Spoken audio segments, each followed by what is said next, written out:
Au soir de sa vie, l'apôtre Paul n'a pas oublié qu'il a persécuté l'Église de Dieu, qu'il a envoyé à la mort des innocents. Mais c'est Dieu qui justifie, qui condamnera. Christ est mort. Bien plus, il est ressuscité. Romains 8, 33, 34. Christ est mort. Telle est la réponse de l'apôtre. Lorsque le douloureux passé se dresse devant lui et vient l'assaillir. C'est aussi la réponse de ceux qui se sont mis au bénéfice du sang de l'agneau immolé. En songeant au passé, le cœur de Moïse défaille.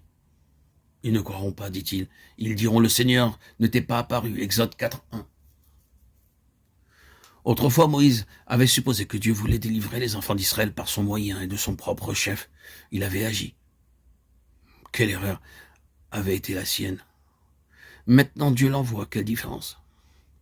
Et Dieu, dans une leçon de choses, lui montre que sa puissance accompagnera l'instrument choisi. Jette le bâton que tu as à la main, et celui-ci devint un serpent. Saisis à nouveau sur l'ordre de Dieu et redevint un bâton. C'était aussi là un cours préparatoire pour l'Égypte où Moïse devait avoir affaire aux magiciens. Il ne fallait pas que le moindre doute, la moindre incertitude subsistassent dans le cœur de Moïse. La foi est le chaînon qui relie le néant, l'impuissance de l'homme à l'omnipotence de Dieu. Si vous aviez la foi, dira plus tard le Seigneur, rien ne vous serait impossible. Ayez la foi de Dieu, quiconque dira à cette montagne, soulève-toi et jette-toi dans la mer.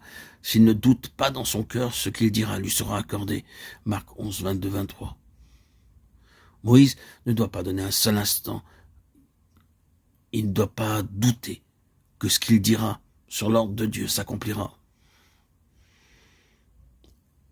Il ne doit donner aucun sentiment de doute, de faiblesse devant ses auditeurs. Aujourd'hui encore, Dieu prend grand soin de l'éducation de la foi chez ses enfants. La foi dans l'arme qu'il place entre leurs mains, l'épée de l'esprit, qui est la parole de Dieu, laquelle est puissante pour renverser les forteresses. Malgré tout, Moïse ne peut se décider à ce que Dieu lui demande. « Ah, Seigneur, dit-il, je ne suis point un homme éloquent, un homme de parole, ni d'hier, ni d'avant-hier, ni depuis que tu parles à ton serviteur, car je suis lent de parole et lent de langue. » Exode 4, 10. Moïse essaye encore de se dérober à l'appel. D'abord, il a dit « Qui suis-je ? Je n'ai ni position, ni influence, ni autorité. » Puis il a suggéré l'incrédulité possible des Israélites. Ils ne me croiront pas. Autrefois, ils ont refusé de le faire. Je n'ai pas envie de tenter un nouvel essai.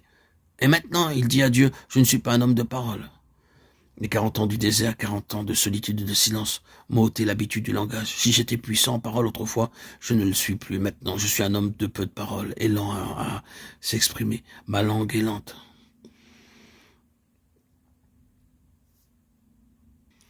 C'était là sa meilleure préparation, mais Moïse ne s'en doutait pas. L'éloquence est plus souvent un obstacle qu'un avantage. Lorsque Dieu parle, ce qu'il dit est bref, mais ce qu'il dit s'accomplit.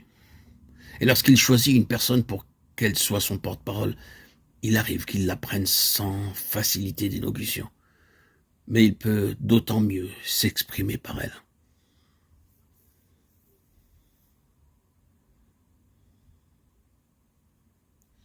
L'apôtre des gentils avait compris cela lorsqu'il écrivait qu'il prêchait l'évangile sans recourir à la sagesse des discours, afin que la croix de Christ ne fût pas rendue vaine. 1 Corinthiens 17.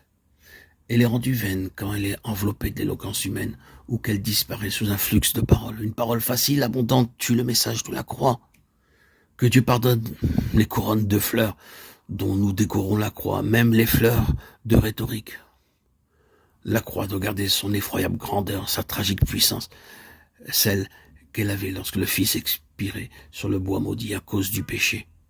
Alors, la terre trembla, les ténèbres couvrirent le pays, et ses habitants furent jetés dans la consternation et dans l'épouvante.